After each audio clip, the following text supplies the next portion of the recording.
And the abbot knocks on your door.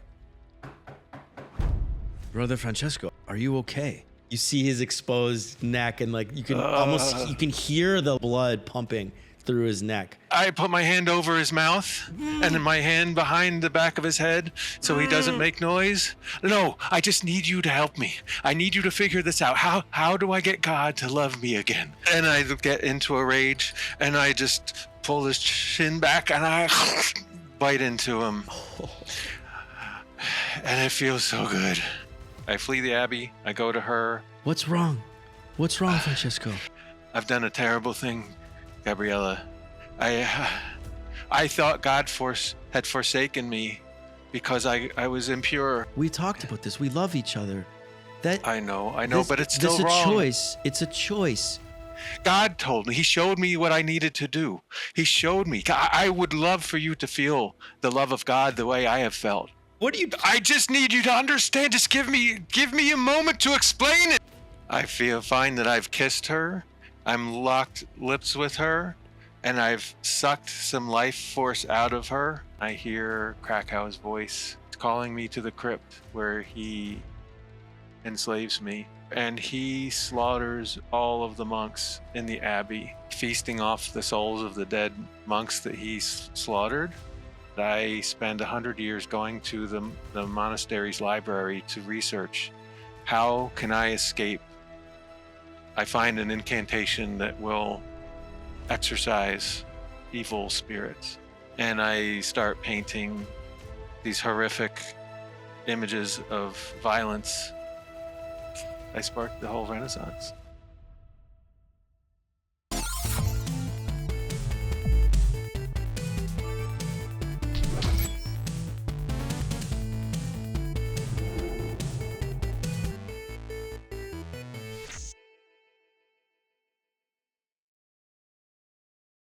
I've been to Florence. Me too. Did you see the statue of David? I did. I was overwhelmed by amazing. In a good way. I thought it was amazing. Oh, I was in awe of it when I saw it. Like the way Michelangelo could capture softness of fingers pressing into flesh in marble. Yeah, it's phenomenal. Also the scope of it, like you don't really understand the scale of it until you go there, and it's like so tall and it's so big and it's just like amazing. Okay, create a skill based on a memory. Okay, we've done that. All right, we've moved on. We're now into the Renaissance era. You're living in Florence as a painter, and still killing. Yes, obviously. Of course. But now you have a lot more people to pick off. And I think I would start to use the sewer systems to hide the bodies. Nice. Because I've learned from my mistakes of just maybe I get more sophisticated in managing my blood high. That when I come to, I'm like, all right, I need to clean this shit up. And because there's a sewer system, it's available to use to hide bodies. So I'll start doing that. Love it. Okay. Sounds good. Let's keep going. All right. I'm going to use a different D10, see if I can get some higher numbers. There's no right or wrong number. There we go. Got a 5. Here we go. Now we're up to 7. Your body manifests some trait related to the vampire that created you. How do you become more like them? Create a skill that reflects this. Oh.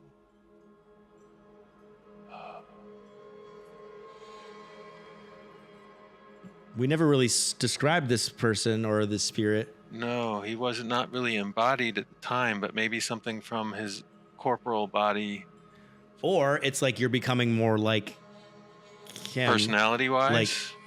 Or even just like physically. Like I think we need a physical trait, but it's like, it says so your body mass, maybe there's some sort of incorporeal aspect to you that's happening. Like your shadow or your wisp, you're like, I don't know. You're smoking. You're just smoking. What do we think? Or you're like, your eyes are turning color, or you're what if because he was from outside of the Roman Empire, he had red hair and a large bushy red beard. Mm-hmm. And my hair color starts to turn. Yeah. And I start growing a beard. You start growing a beard. I think I need something more, also more just like monstrous. Like how do you become more like this person? Okay.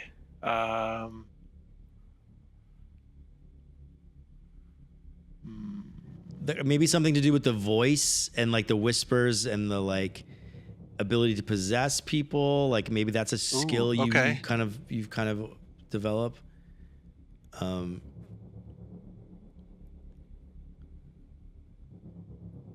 What does it say? A physical trait? It just says your body manifests some trait related to the vampire that created you. Okay. How do you become more like them? Create a skill that reflects this. Okay. Maybe I like the voice thing. I like that. So maybe my voice starts to change and I get like this overtone of a whisper when I talk in a certain way that is similar to his voice, and I can command people. Ooh, yeah. With simple commands, like turn around or look away or follow me.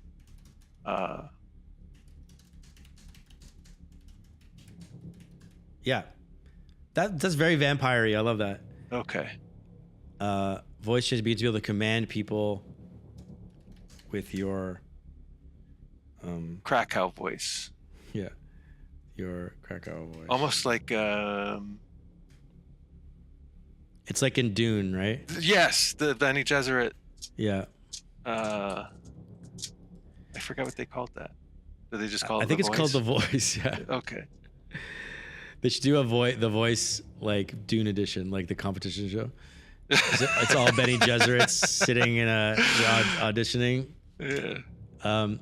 Okay. I put that in the fifth one because that seems like to make the most sense because it has to do with this guy. Sure. Okay, so now you have a skill. Now you have a skill called voice command, which sounds like your iPhone, but it's not. Voice command. The voice. Okay. Maybe I'll call it the voice. Instead of Siri, it's Krakow. Yeah. Krakow, how long should I bake chicken at 400 degrees in the oven? Alexa, please please jump off a cliff and die. Okay, the voice. I'm putting that in. Okay, roll some dice. Let's get a big one. 3. Okay, 10. The stars pinwheel above you in the night. The seasons are a blur. You are as an automaton, unconscious of the passage of decades. A century passes. Shit. Strike out a memory. Strike out all mortal characters. 1458. We don't have any mortal. We didn't. I guess as we go along, we can create like it's like, oh, if I'm a painter, maybe I have an assistant that like is if we need to. Okay. So a century passes. Strike out a memory. The good news is that we're at 1458 and Leonardo da Vinci was born 6 years ago. The height of the Renaissance. Nice. Strike out a memory. So this is a whole memory. This is a whole memory block. How about... What are you forgetting? What are you starting to forget 200 years later? Maybe my original family. Let's do this. We could... Brother Jacoby's old news. Yeah, totally. I know he humiliated me that one time, but I've matured in a couple hundred years. I don't hold a grudge. Yeah, you don't remember that at all. Although I want to save these ones just in case. So I'll just make it old memories. Forgotten memories. Memories. Like the pages of my mind. Forgotten memories. We'll put at the bottom. Oh, I just deleted the... That was dumb. No! Undo. Go undo all my bad typing. Oh, we've lost the plot now. There it is. Okay. Put it at the bottom.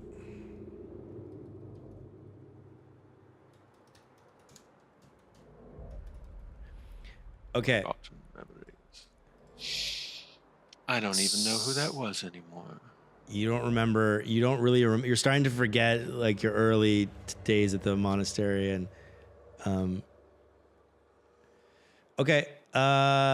Strike out memory. Strike out all mortal characters. So you don't have any more mortal characters anymore. We didn't have any. We've eaten so. All. Yeah. So you just kind of you spend 100 years being a painter and killing and it's just kind of you kind of fall into that kind of routine. But you're just slowly forgetting your early life, which makes sense. Yeah. So far your life's pretty good. Okay, roll some dice. Oh. 4. Oh, we're moving now. 14. An enemy character uses a lost resource to turn your few friends against you. Check 3 skills to regain the resource, or check 1 skill to barely survive. Which former friend did you kill? Where do you flee?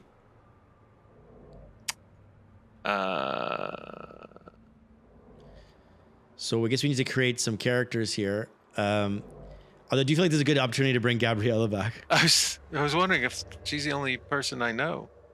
Well, we can assume you have other friends and stuff. Does it prompt us to make other characters in some of the prompts? Like create a mortal or create... I think so, but also like if it makes sense, you just need to create one, you just create one. So in this case, you need some friends. So who are you friends with now? It's been 100 years. I have an art collective. Mm-hmm. Fellow artists that have come to Florence to collaborate, develop the style of vicious, bloodthirsty paintings. And there are some apprentices. Mm-hmm. Because a lot of the Renaissance painters, they would farm out some of the painting.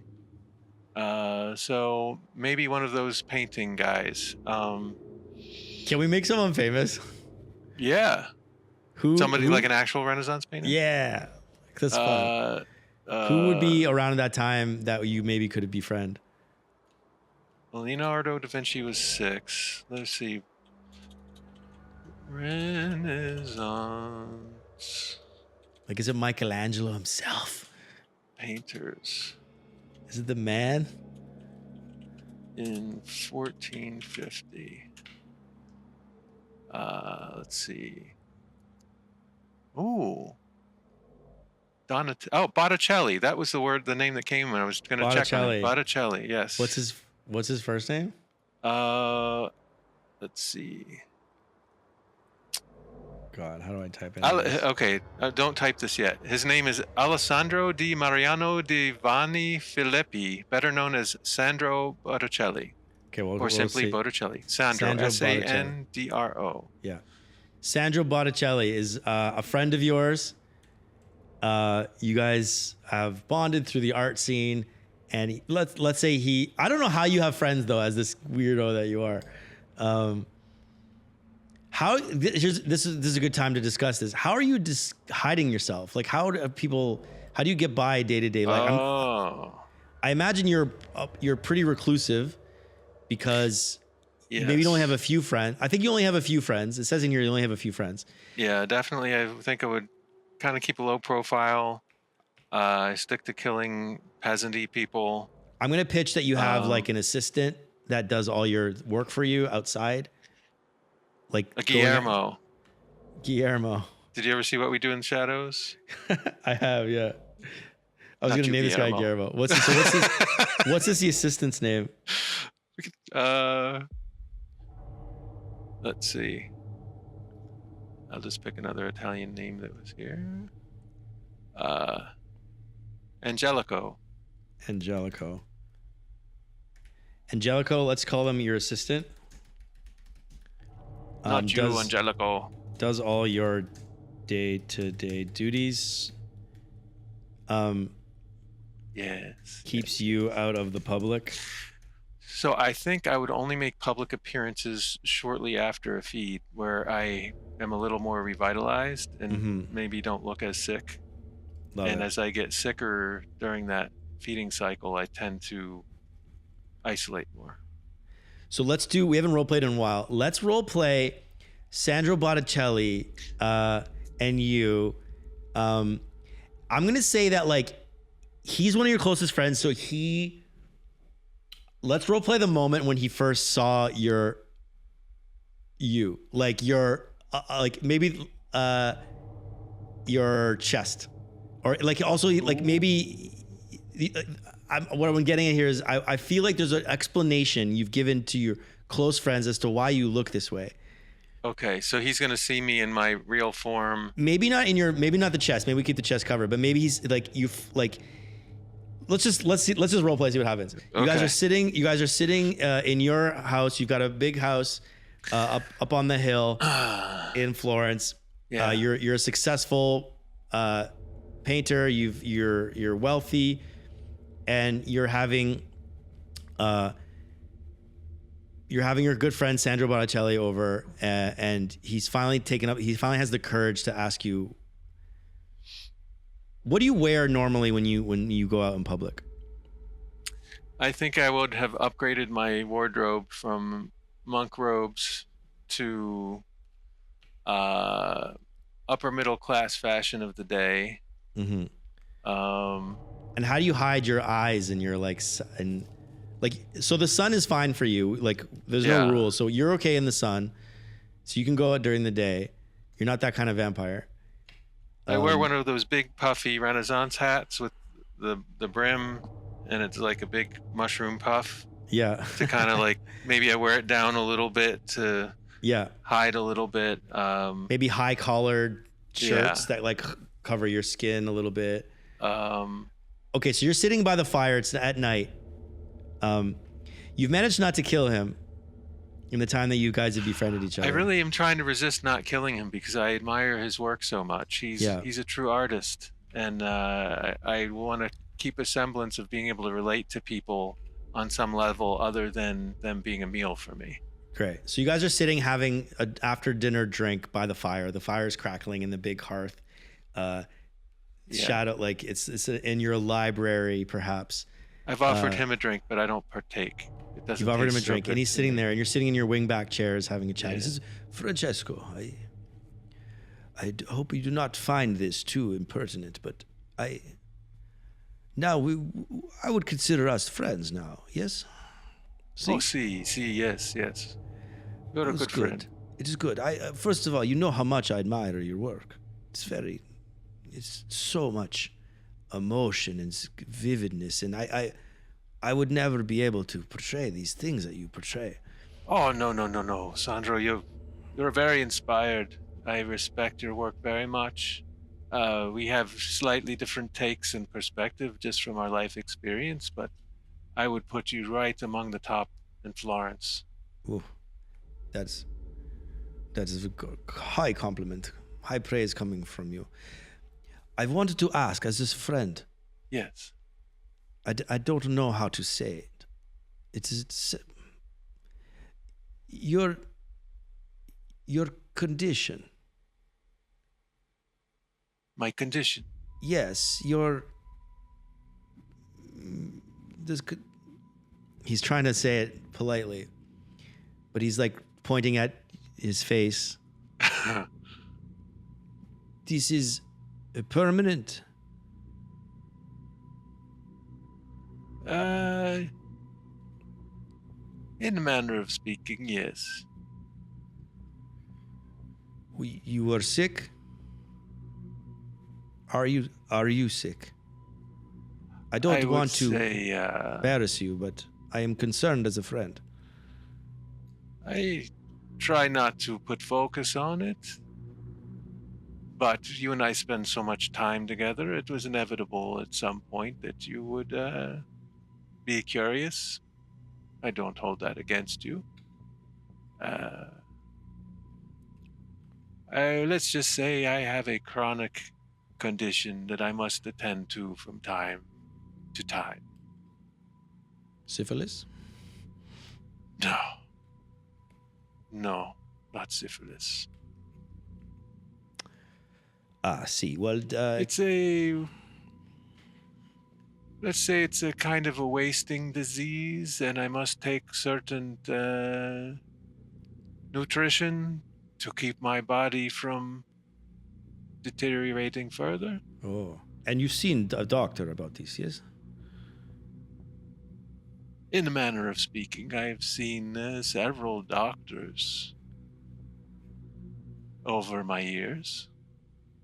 None of them have been able to permanently help my condition.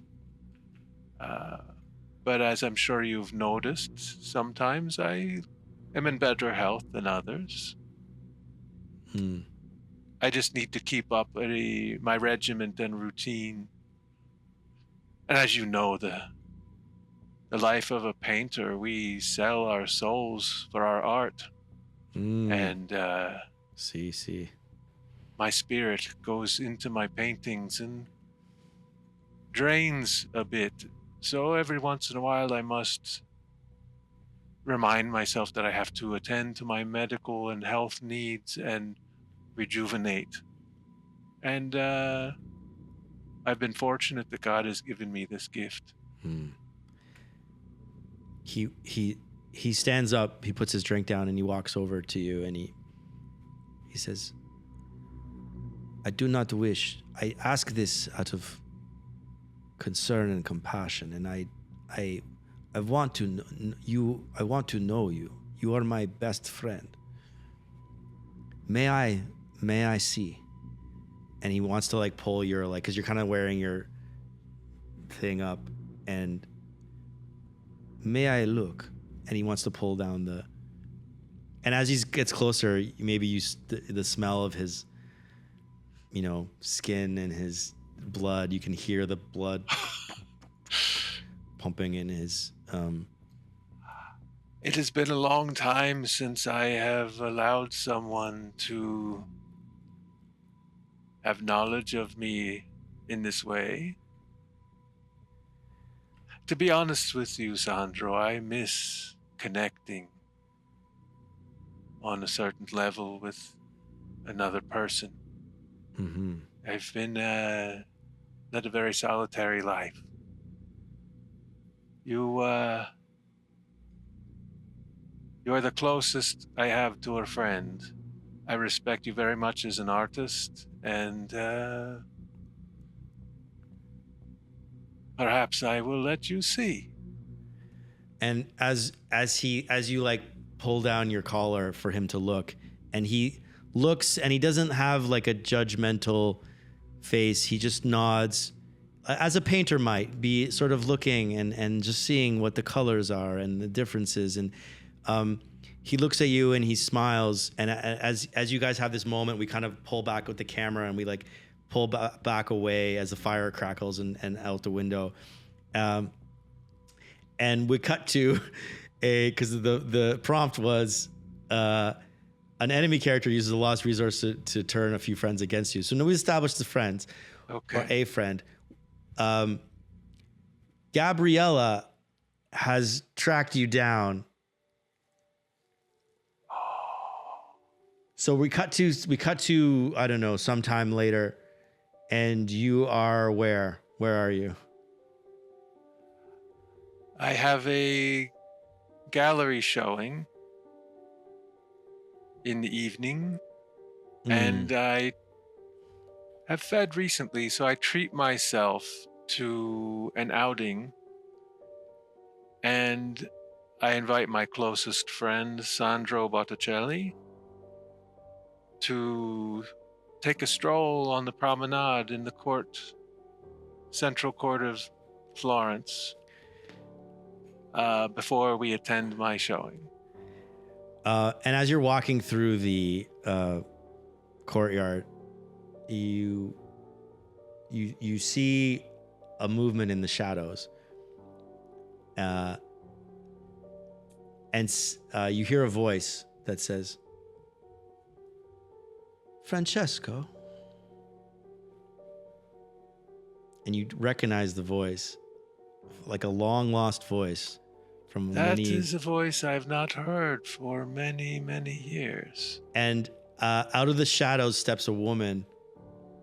Well, I guess she wouldn't have aged.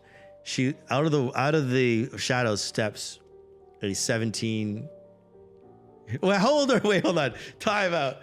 Have you aged? I was going to ask that. How do we age? Maybe you age. I don't know. Because otherwise you'd be 18, right? Maybe you're people at 18 can look older too, right? Yeah. Especially back then. Yeah, maybe that's a thing. You just look like a younger. Maybe my sickness makes me look a little older too. You look older, yeah. So out of the shadows steps a young woman, who looks too old for her age. She has slightly sunken eyes, slightly sunken hazel eyes. She's wearing a long coat, and she says, "Frankie. Is that you?" Gabriella, you survived. I wasn't sure, all the doctors, and I wasn't sure what became of you. What became of me? Are you with Sandro's there too, right? Yes. Yeah, so she keeps her cool. And she says, Pardon my rudeness. Gabriella, this is my friend Sandro. He's a painter. He nods and Sandro, this is an old friend of mine, Gabriella. I see this. Oh, you've never mentioned her. Which is a very rude thing to say. Hold on, before we continue, what is the point of this? So she uses a lost resource to turn your few friends against you. Okay. Well, this is a perfect moment for that.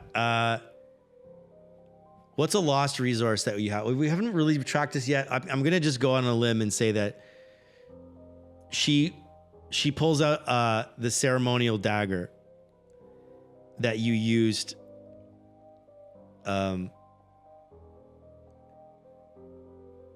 She pulled the ceremonial dagger that you used when you were possessed by Krakow to murder all the people. Okay. In the village. And she holds it up and she says, "You recognize this, don't you?" How did you come to acquire this item? Well, after you left me, and she looks over at Sandro and then back at you, I tried to find you. I went across the entire countryside, always following this trail of bodies. Bodies would turn up, decapitated, dismembered. And Sandro was like, what the fuck? His eyes were wide. And they always led me back here to the monastery where you used to live. And it's there that I found this. And she holds up the dagger. And do you know what else I found down there? I couldn't guess. I found piles and piles of bodies left by someone who was killing for someone else. And Sandra's like, "What the?" Sandra's like, "Excuse me." And he turns to you and says, "Did you know this woman?" Pay no attention to these things she says. She turns to Sandro and she says, "I would pay attention. This man here is a monster."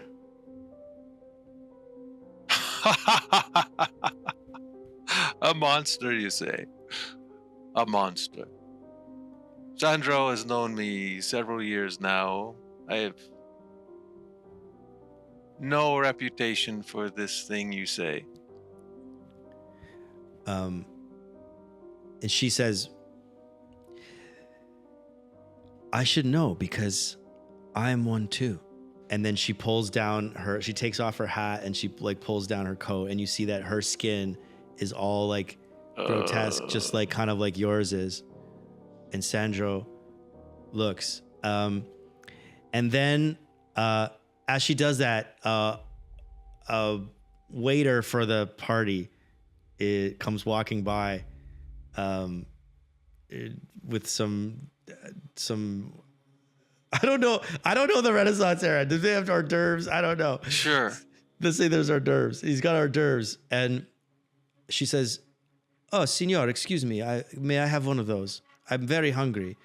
And then the waiter walks over with the hors d'oeuvres, and she looks at you. She looks at Sandro. She looks down at the hors d'oeuvres. She looks up at the man, and then she grabs him and rips his head off and starts drinking the blood of this waiter. And Sandro, eyes go wide. Holy what the oh, he's frightened. He's scared. What do you do? I feel like we're playing a role-playing game now. What do you do? Pay no attention to what she just did, Sandra. The fuck are you talking about? She ripped his head off. What the fuck? What? Gabriella. He runs. He starts running. Like that's what I grab him. I grab him by the shoulder and I pull him back in. She says, "He made me like this. You see this?" She has blood dripping on things. "This was him. Sandro, he made me." I regret that this is the end of a very touching friendship. Oh, you killed him! Oh my God, you killed him! Can't have witnesses. Oh no! That's wild. I didn't see that ending coming. Okay, Gabriella, you make me do this awful thing. This is the only friend I have in the world. He was a fantastic, talented artist. And you have destroyed him for what? For what? You destroyed my life. I was showing you the love of God. Do you not feel it? You turned me into this monster. And she's drinking the blood. I cannot sleep. I don't sleep. I only think about drinking this blood and about finding a way to kill you. And I don't know what she did. Okay, let's pause. It says here you can check 3 skills to regain the resource, or you can check 1 skill to barely survive. I think she's going to try and kill you now. So she's got the dagger. I think in her mind, she thinks this dagger is going to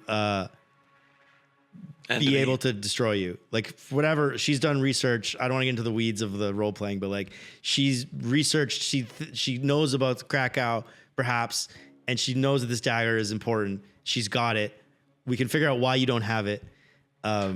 Maybe I just left it behind. Yeah, you didn't want to be that anymore. I didn't want to drag this. I thought his evil would possess me from the dagger if I kept it with me. So I have to lose 3 skills to regain the resource. You can check 3 skills to regain the resource. All right, let's see what skills I have. So it's basically what skills you're going to use to get out of this, and then or check 1 to barely survive. Okay, how about? Oh, you do kill. Which farm friend you kill? You killed fucking Botticelli. Yeah. I don't know if I have 3 skills that apply to this situation. I definitely can't stomp grapes. Definitely can't have animals have sex. I could try to... Ooh, wait a minute. I have a thought. Yeah. I have a thought.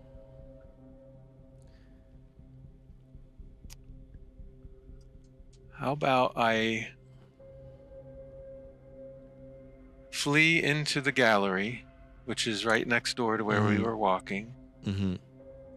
I use the voice and command all of the patrons to attack the woman with the dagger. Oh. And use the humans or cattle to use them as cattle fodder to tie her up so I can escape. I love that. We'll say 2. I mean, if you don't have 3, that's fine. You have 2. Sneaking about. Sneak about to get out of the back. And while that's all happening, so you,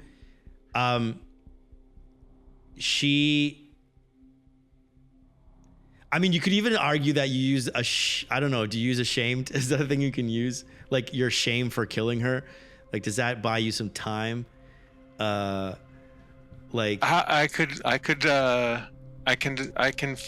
think I would genuinely feel bad about what happened because it didn't turn out the way I'd hoped. Mm-hmm. But it's been a couple hundred years, so I'm probably like, eesh, she's showing up now after all this time. Mm-hmm. I feel bad, like she's not getting the benefit of this affliction that I get being closer to God and stuff. So maybe I try to capitulate to her a bit of, Gabriella, you are my first and only love. I wanted to share a gift with you. This was meant for love. You and I would be together in God's grace forever, and here you are trying to destroy me. And I wanted to be together with you. I wanted to be together with you. We loved each other. And I still love you. And I use that as a distraction to get in, do the voice, command. Yeah. And attack so this woman. She goes to attack, like she runs after you with this dagger. And you run in, you say the voice, you use the voice, you command the people. They all swarm her. She fights some of them off, and then you escape out the back or out the front or whatever as that's happening. You don't know exactly what happens to her. Where do you flee to? Oh.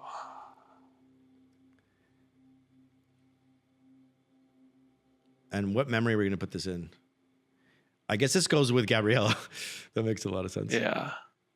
Gabriella's retribution. Gabriella tries to enact revenge.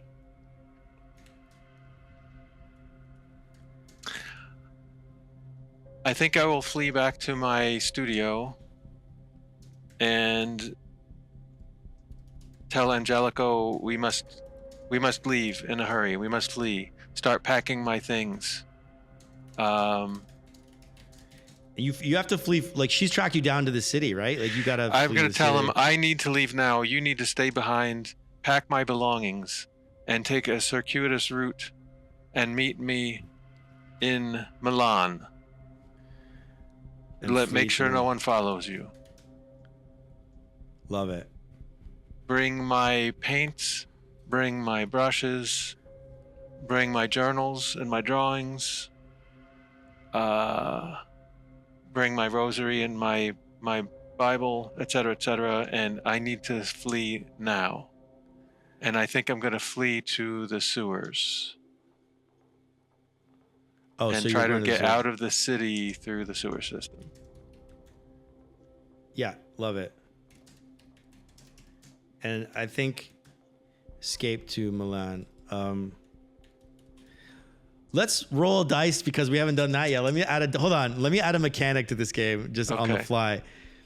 I want you to roll a D10, and let's use that to decide how bad this escape is. Like, I think a 10 is you get out clean, and a 1 is someone saw you murder the guy. The town is coming after you. Everybody fucking knows who you are.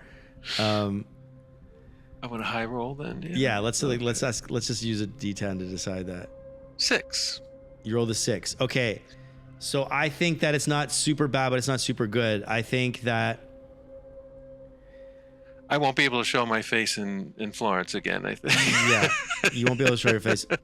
Where I'm going with this is I kind of want your art career to take a turn here, because like maybe Florence is the place you have to be to be a successful artist. Like, that's where the art scene is. And then maybe if you go to Milan, it's like, it's never going to be.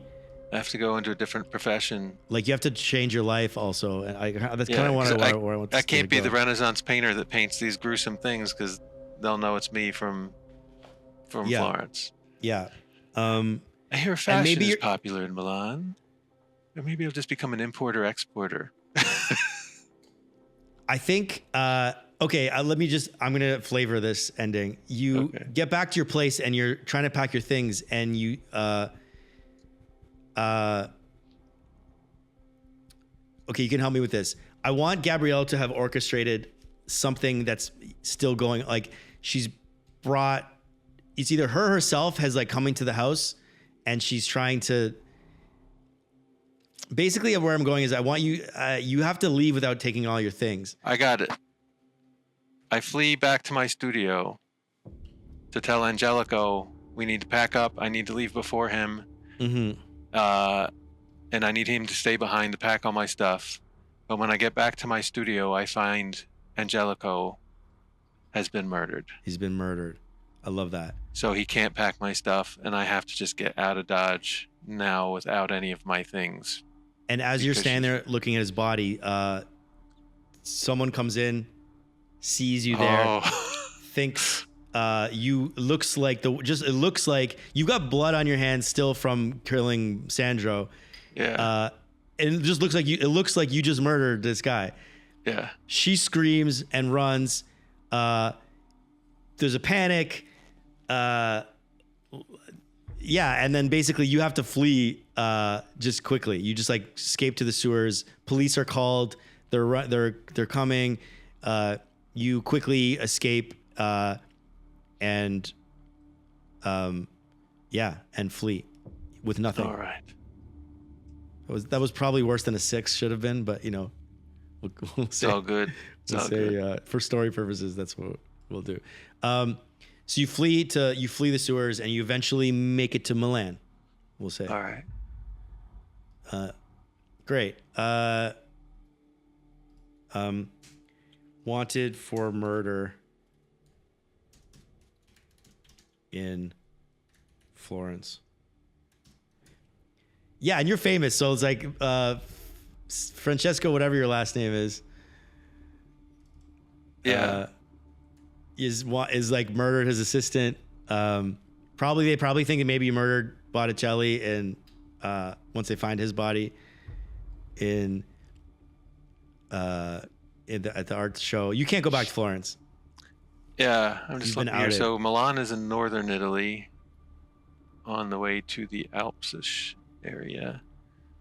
So go through Bologna, up to Milan. So what is the memories part? So now your memories are getting pretty full up. Let's see, how does that work mechanically? If your vampires are allowed 5 memories. Older memories are lost when new experiences occur and you have no place to put them. If you have filled all 5 memories and need to start a new one, strike out an existing memory and all of the experiences it contains. Forgetting things is a fundamental aspect of the game. All right. Okay. So do we need to ditch a memory? No, we already got that one in. That one's in the Gabriella one. Okay.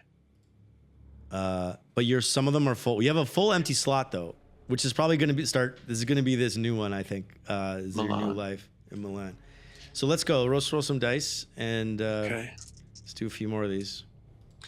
7. Oh wow, 7. That's moving. So we were at 14, I think. So we're at 21 now. Was that 14? Yeah. 21. You want to hear a little bit about Milan in the Renaissance? Sure. So Milan was a significant economic and political center known for rich agriculture, silk, and weapon manufacturing, and its role as a trade hub between Italy and Northern Europe. It was a major political center. Ooh. With powerful families like the Visconti and Sforza ruling the Duchy of Milan, so it's a city-state. Mm-hmm. They had a lot of patrons of the arts. Commissioned Leonardo da Vinci for The Last Supper. Mm. It was a cultural hub for artists, architects, thinkers, showcasing achievements in art and humanism. And the Duomo di Milano was conceived during the early Renaissance by Archbishop. So here's Antonio a question. de Saluzzo. Here's a question. Yes. You've been outed as this. You're wanted for murder as this.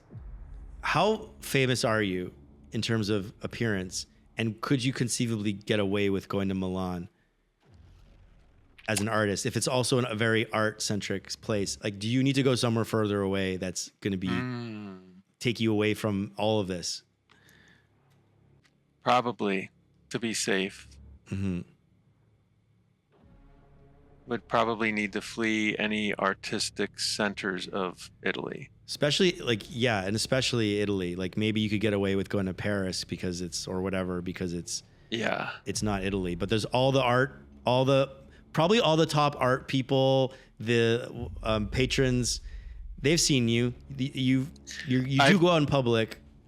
I've been careful not to do any self-portraits or allow portraits of me, but maybe there's a reputation of, ooh, he looks really sick. Have you seen this guy? Right. And also, they do discover when they're investigating Botticelli's death that he painted a portrait of you from that night when he looked at your so there is that. They have a painting of you. Well played, sir. Well played. Just to spice things up a little bit. All right. Okay. Well, let's see what this. Maybe you can decide where you flee with this new prompt. Okay. 21 is you are trapped outside when the sun rises and take shelter someplace you are not supposed to be. A child discovers and befriends you. Create a mortal child character and record a humanizing experience. Okay. This sounds perfect. This is Les Mis kind of like I've just stole a loaf of bread and I'm on the run or whatever. But like fall from grace. I think this happens. This is where you're roaming the countryside for a while because you've escaped with nothing. You don't have any possessions. You just murdered your best friend, who you're trying not to kill. What is this experience?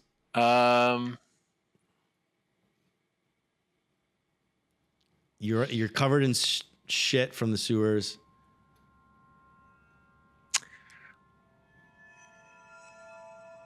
I'm gonna make my way out of Florence. Mm-hmm. Just running for my life. I will come upon a rural chapel. Mm-hmm. I know chapels are always open for people to pray, and I go in and I pray and I ask God for guidance.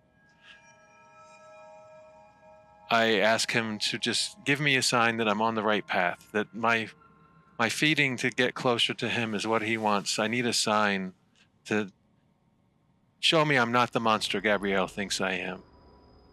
And I go to the back of the chapel and find the little room off there where the priests go, and I clean myself up. I change my clothes into that of a priest. I get a large brimmed hat that's in there.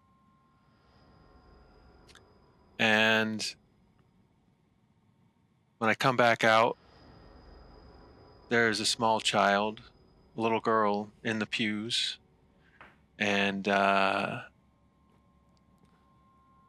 she is praying for her grandmother who's sick. Dear God, please take care of my Nonna. She's with you now. She's crying. And she looks up and sees you staring at her. Hello, my child. Hello. Are you the priest? Yes, I am the priest. My Nonna, she died, and I'm praying to God to take care of her. She was so special to me. I go and I sit down next to her. I hold out my hand for her to put her hand in my hand. Do you think God can hear me? Yes, my child. If you pray from your heart and you tell God that you love him, He will hear you. What happens when you die?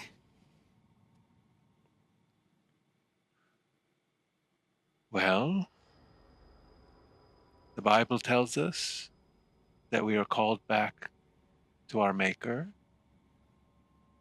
We go to heaven. And I believe that heaven is, we become one with God.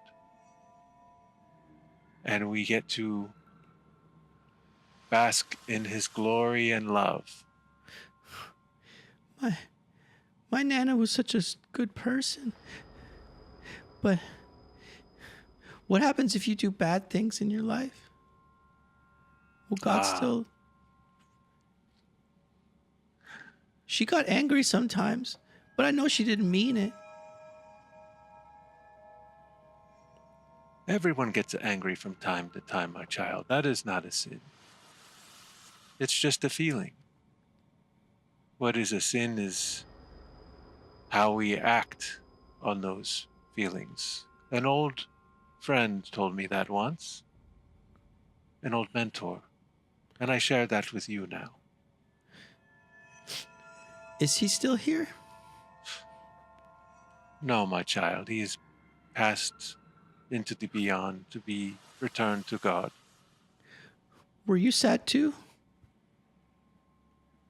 Yes, my child, I was very sad. For I loved him like a father. What's his name? I want to pray for him too. His name was Giuseppe. Dear God, please take care of my Nonna and Giuseppe. They were good people, and they sometimes made mistakes. But please take care of them and tell them we love them. Amen. Amen. Amen. And then her dad comes in and says, Teresa, come. Oh, bye. She waves at you.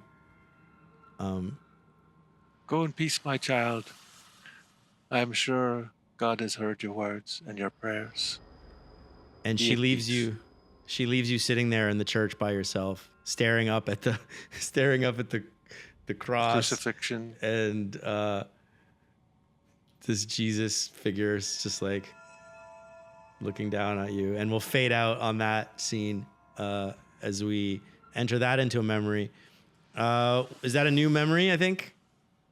Yeah. Or does that go in? Maybe Giuseppe kind of came back in that one. Maybe that's a Giuseppe memory.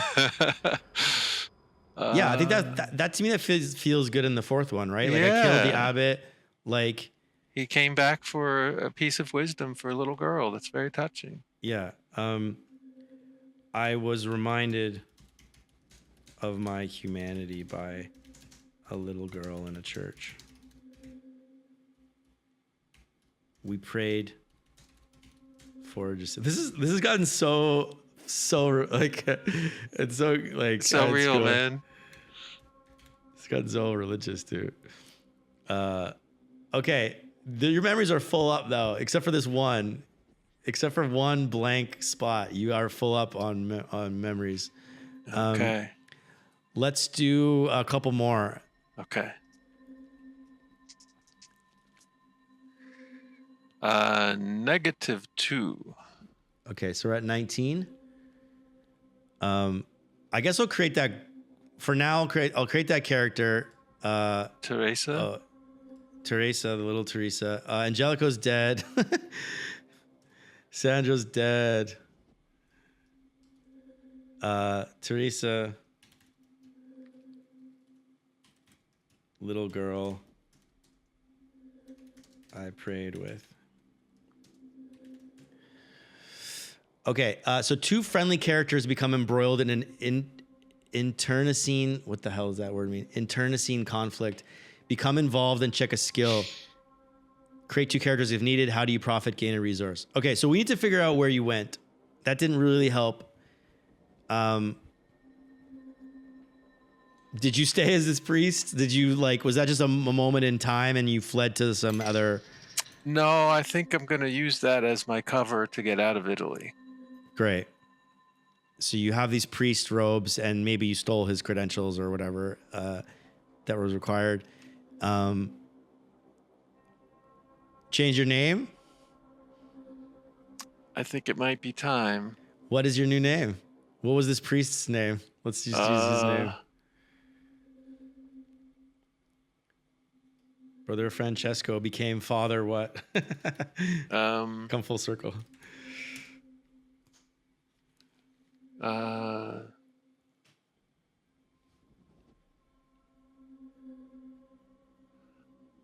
about Father Arena?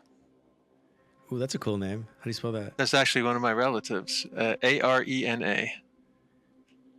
Is that first name? Last name. What's your first name? I guess you could pick any first name you want.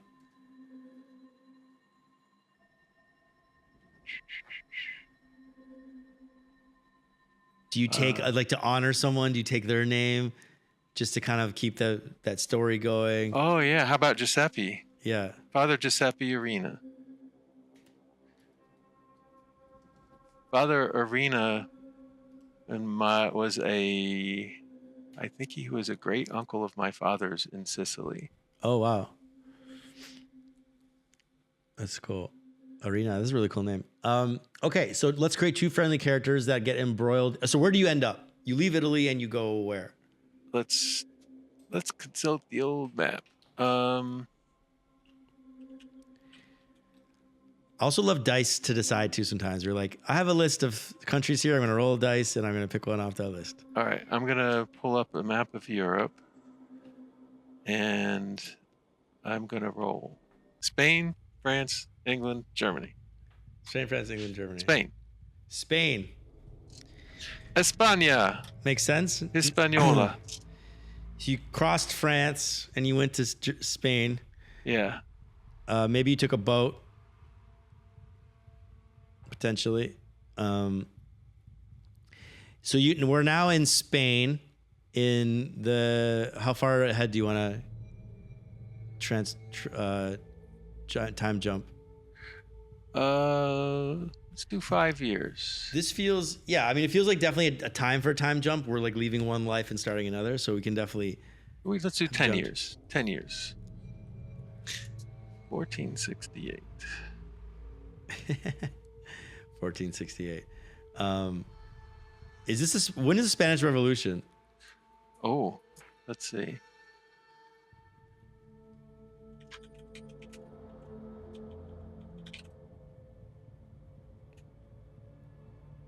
Uh, 1936, 1820, 1873. I thought it was 1700s. Let me see. They've had a few.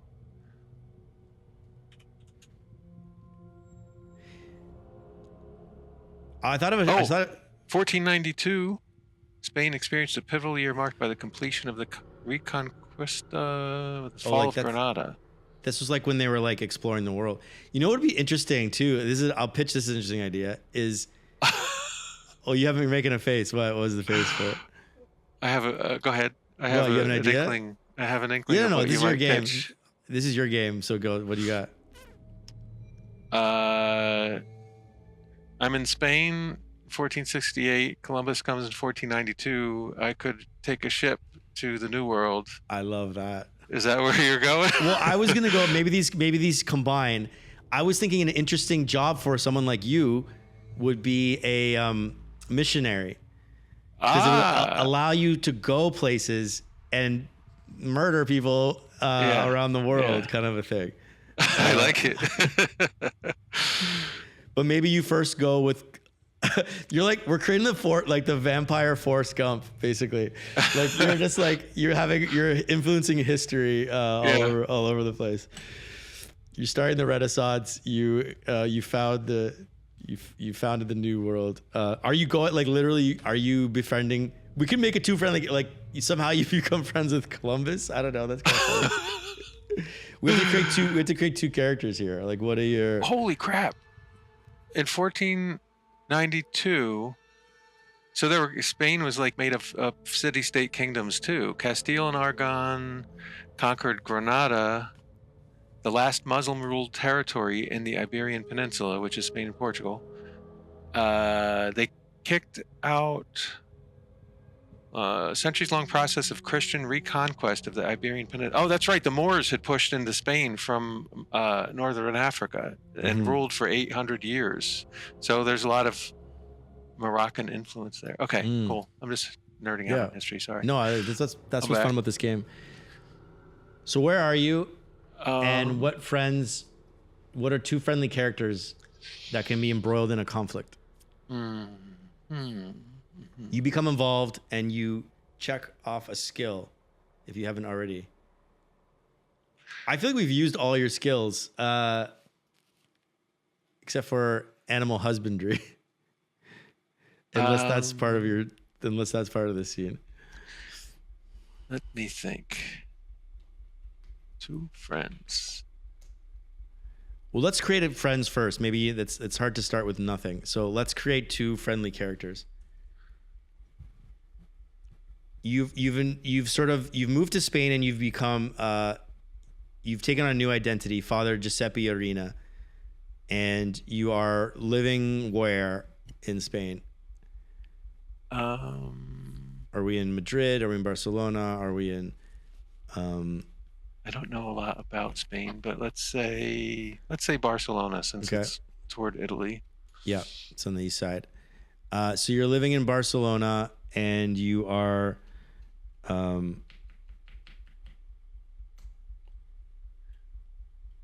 You are doing what? What are you doing for a job? You're pretending to be a priest, so maybe you're... I think so. I'm going to try to pretend to be a priest. As low profile as I can. Maybe instead of being in a church, which would be obvious to the priest who's there that I'm not a priest and why are you here? This is my church. Maybe... Well, you're Italian, right? Yeah. So you can maybe pretend... I try to... Yeah, go ahead. Oh, I was just gonna say, like, if we like the missionary idea, maybe that's your cover, is like you're like a missionary from Italy and you've traveled here and you've been assigned to, I don't know, do something here. Maybe the friends, or maybe I try to ingratiate myself with like the merchant class because I need a new career. Yeah. Can't be a painter, so maybe... we haven't used animal husbandry yet, so if you want to bring that back and use that, we can check that skill. Like, we haven't checked it yet, so that could be a skill you're using right now to sort of like establish yourself in Spain.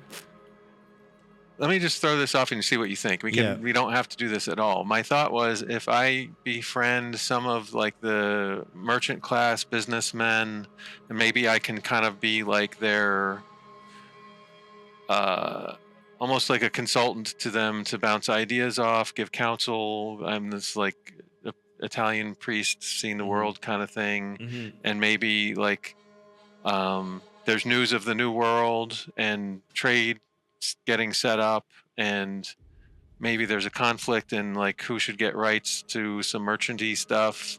And they're in conflict and I'm there to help mediate. And maybe that works into an opportunity for me to go to the new world. I love that. Well, let's make one of them. Let's make up some characters. So let's make a merchant character. Sergio Valencia. Love it. Sergio Valencia. And let's make him like super rich. Because we need to get you to America. So we need somebody who has like the influence and power to be able to do that. What is he a merchant of? Like spices? I don't know what's big back then. What are they trading across the oceans? I mean, they haven't started trade across the ocean yet. They're conquering. I feel like Spain is trying to conquer like South America at this point. So maybe Anyway, we'll say wealthy merchant. Grains and salted meats, and I can give him some consultation about animal husbandry to Love it. Breeds sheep and lamb to make that famous umberco ham leg thing. Yeah. Well, you have to feed him acorns. Okay, great. So we're going to check off animal husbandry. You now have a full stack of skills that you can use. All right. Except for painting. Although I feel like we checked that off. We already said you used that. Okay, so he's a wealthy merchant, and then we need someone who he's embroiled in a conflict with. Okay. It's a rival merchant, or is this the government, like the local government, or is this Christopher Columbus himself? Wow, that could be epic. I love epic. I mean, when we're making a story, I might as well make it epic. I love it. Can we just say it? Okay, sure. I want him involved in this. It's 1492 in Spain. We have to have Christopher Columbus involved somehow. I'm just writing his name down that he exists. Maybe Sergio is one of the I'm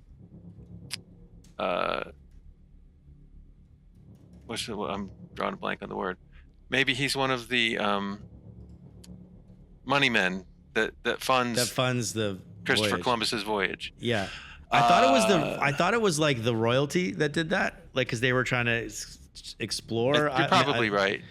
You're probably right. But maybe he's involved. Like it's an alternate history here. Like maybe there was a secondary mission. Yeah, like I was thinking, like maybe the royalty is setting up Christopher Columbus for the exploration, but this guy's like, hey, when you get to the New World.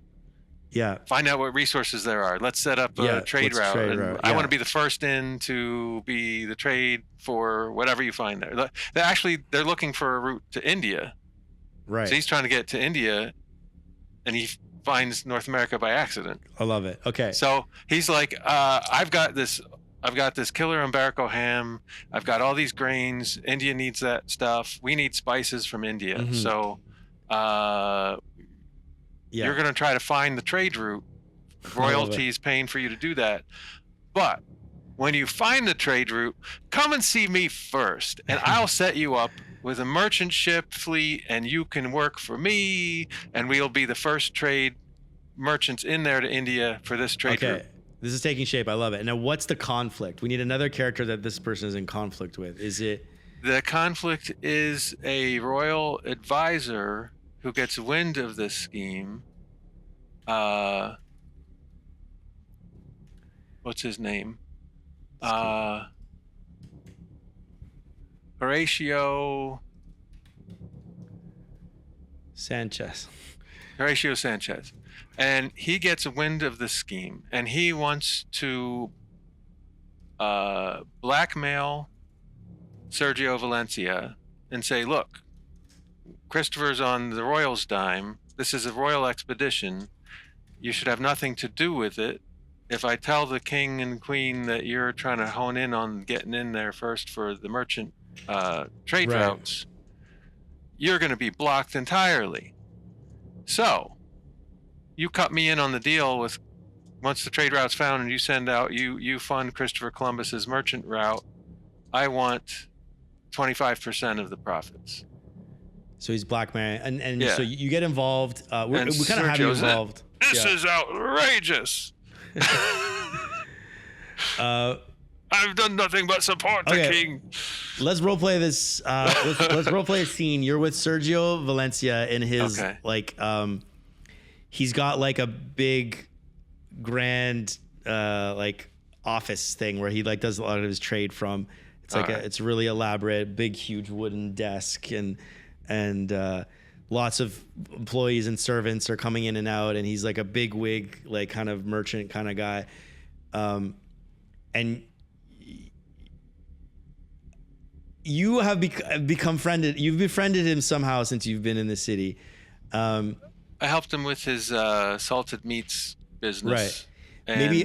And faith.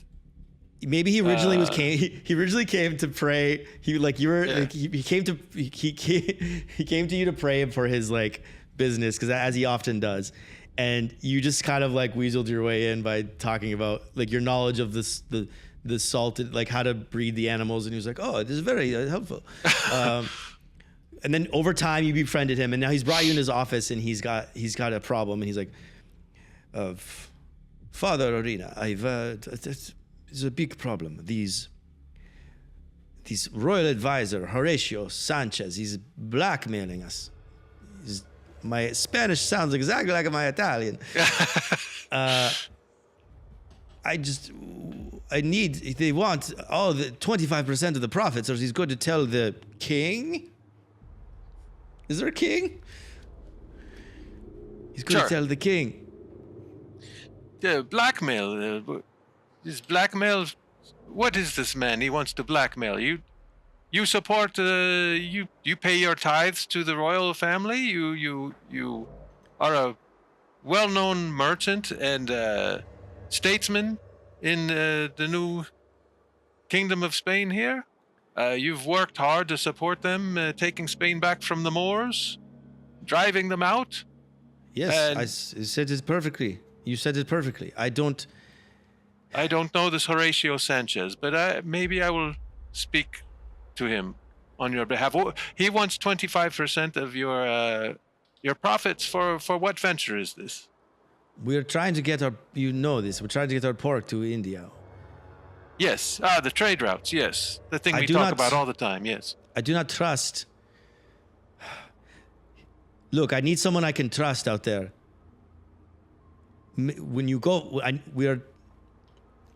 my friend of mine, Christopher Columbus. You met him one time, yes, he was here. He sounds Italian. Is he Italian? Yes, I believe so. He's Italian. Did he ever spend any time in Florence? No, I think so. He's from... Oh, good. Yes. Okay. Yes, your friend Christopher Columbus. Yes. He's been hired by the king to establish trade route to India. Yes. And as you know, I looking to do the same thing myself. But I am afraid if he finds India before I do and establishes trade route, I will be pushed out of business. Ah, I see. So what I need you to go along with and speak on my behalf. Can you do this? I will pay you well. I'll give you ship. You wish for me to go on this expedition? Yes. To India. Yes. A whole new world. Away from Europe. Yeah, yes. This would be very good for my missionary work. I do not believe there are many Catholics in India. There are only Indians. Yes. Perhaps I speak with this Horatio Sanchez, and what I would recommend, before Horatio Sanchez can go to the king and say these bad things about you, yes, I suggest you go to the king yourself and you offer your services to help fund this expedition so the king does not have to foot the entire bill in exchange for you to have trading rights. And you will give the king 10% of your profits. You're very smart. You're very smart. And you can assure him that you have a man on the inside. I will go with this Christopher Columbus. I will sail to find these trade routes. I will pray. I will pray to God that we are successful in our expedition and that you are blessed with this opportunity to expand your merchant business. So he does as you say. He goes to talk to the king. They work out this deal, and in a few days' time, you are standing on the docks as there are 3 massive man-of-war ships with sails. Let's say the Nina, Pinta, and Santa Maria on the side of it. You walk I'm very confident we will reach India. Ciao, Father Arena. Christopher Columbus walks up to you. Arrivederci. He looks at you. He's like, "You look very familiar to me." I get that a lot. I have just one of those faces. We met once before. But I thought, No, I've met this man. I've seen this man before. Pretty sure we have not crossed paths. Well, we have made much time to talk about this on our big voyage to India. Yes, a few months, if I am correct in the calculations you have anticipated. It is all calculated correctly. We will be there shortly. And then Sergio's there, and they load up the ship, and you get aboard with your Bible. You still have your family Bible and your rosary. And we see you standing on the hull of the ship as it's sailing away. I'm king of the world. I'm king of the world. As you sail off, and we hard cut away, and as you make your way towards the new world. Wow. And we'll see you next time. Nice.